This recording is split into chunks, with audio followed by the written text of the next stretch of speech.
Qala Rasulullah sallallahu alaihi wasallam, bunyanul Islam ala khamsin.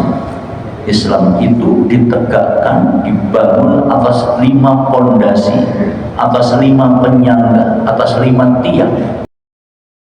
3, 2, 1, go!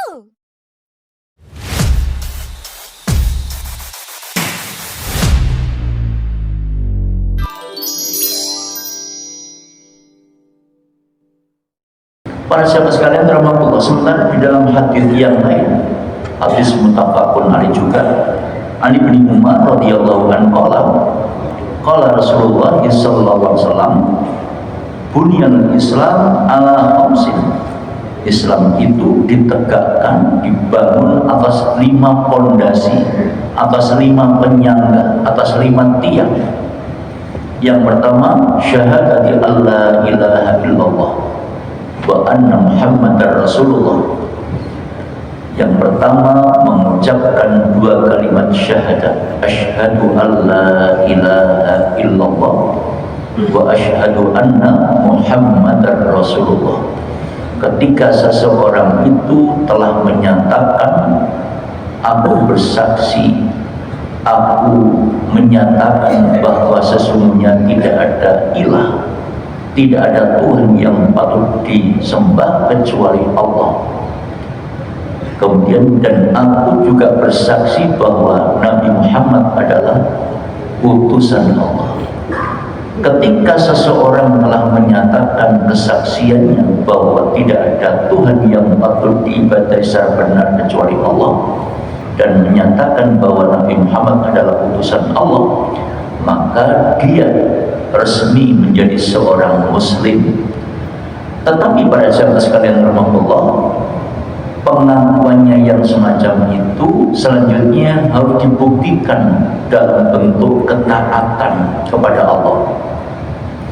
Apa buktinya? Buktinya berikutnya adalah wa iqamis shalah, menunaikan sholat 5 waktu, menjaga sholat 5 waktunya dengan baik dalam situasi dan kondisi apapun, dimanapun ia berada, baik dikala ia sedang sendirian atau di saat sedang berteman, di tempat yang sepi ataupun juga di tempat yang ramai.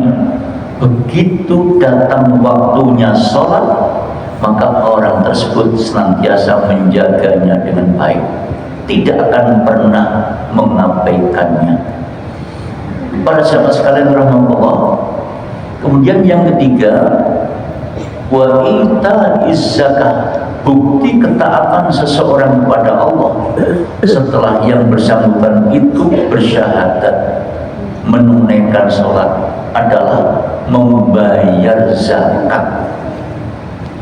Orang yang sudah menyatakan Islam, apabila ditakdirkan oleh Allah rezekinya sudah mencapai nisabnya, wajib membayar zakat. Orang yang sudah menyatakan Islam sudah mampu membayar zakat, tapi nggak membayar zakat, oleh Allah dicap sebagai orang musyrik. Wa wailul lil musyrikin alladzina la yu'tuna zakat wa hum bil akhirati hum kafirun. Celakalah orang-orang musyrik itu. Siapa mereka? Adalah orang-orang yang tidak mau membayar zakat. Walaupun dia sholat, walaupun dia puasa, ya, dan kelak di akhirat akan dikumpulkan bersama-sama dengan orang-orang kafir. Di mana tempatnya orang-orang kafir itu? Tidak lain adalah di dalam neraka. Na'udzubillah min dzalik. Surat Fussilat ayat nomor 6 dan 7. Kemudian yang keempat, hajjil bait, menunaikan ibadah haji bagi mereka yang ditakdirkan punya kemampuan. Man istata'a ilaihi sabila. Bagi mereka yang punya kemampuan untuk menunaikan ibadah haji, maka setiap orang yang menyatakan diri sebagai muslim berkewajiban untuk menunaikan ibadah haji sebagai bukti ketaatan seseorang kepada Allah Subhanahu wa ta'ala. Dan para sahabat sekalian rahmatullah, bagi mereka yang punya kemampuan untuk menunaikan ibadah haji, maka segerakanlah untuk ditunaikan. Jangan pernah tunda-tunda kesempatan itu.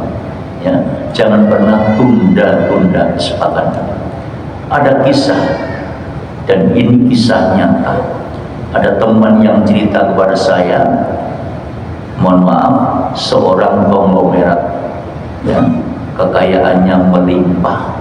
Suatu saat dia menunaikan ibadah haji, lalu mengajak seorang ustadz sebagai pendamping untuk membimbing dirinya supaya nanti dapat menunaikan ibadah haji dengan baik. Udah berangkat, konon sampai kemudian di Jakarta ada koleganya yang telepon, ya, posisi di mana? Saya di Jakarta ini akan menunaikan ibadah haji. Nah, kemudian koleganya cerita, ini ada proyek besar yang harus segera kita tanda tangan. Nah, saya ini akan haji. Wah, kalau Anda akan menunaikan ibadah haji, proyek ini bisa batal. Para sahabat sekalian rahmatullah, akhirnya kemudian singkat cerita, dia menyampaikan kepada ustadz yang menjadi pendampingnya, Pak Ustadz, mohon maaf, ini saya tidak jadi menunaikan ibadah haji. Loh, kenapa Pak?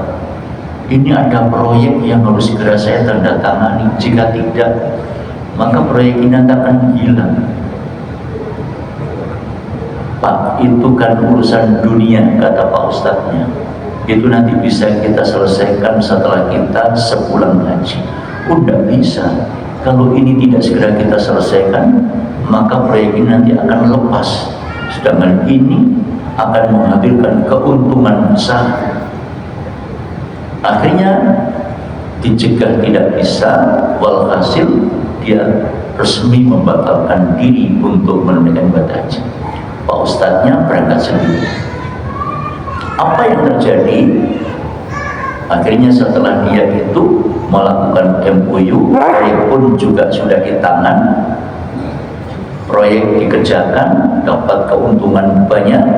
Tetapi para sahabat sekalian rahmatullah, pada saat yang lain Allah secara bertahap mengambil haknya, mengambil rizki yang dia kumpulkan sekian banyak, dan pada akhirnya mohon maaf, melarat orang, kekayaannya habis. Ya, kalau sudah seperti itu mau bilang apa? Ya, jadi kekayaan yang melimpah habis total. Para sahabat sekalian rahmatullah, itulah salah satu di antara pelajaran penting bagi siapapun orangnya yang ditakdirkan punya kemampuan untuk menunaikan ibadah haji, maka harus segera ditunaikan. Sebab itu haknya Allah yang harus ditunaikan.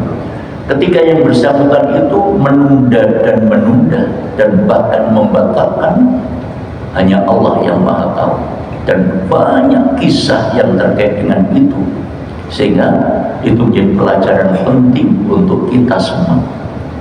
Lalu yang kelima adalah Qasum Ramadan, menunaikan ibadah puasa di bulan Ramadan.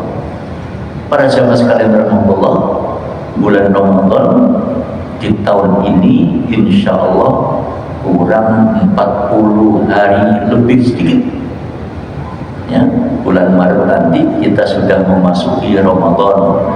Bagi siapapun di antara kita yang masih punya tanggungan puasa Ramadan di tahun kemarin, kemudian belum terselesaikan, senyampang masih ada waktu supaya segera diselesaikan, ya, supaya nanti tidak nabrak bulan Ramadan yang akan datang.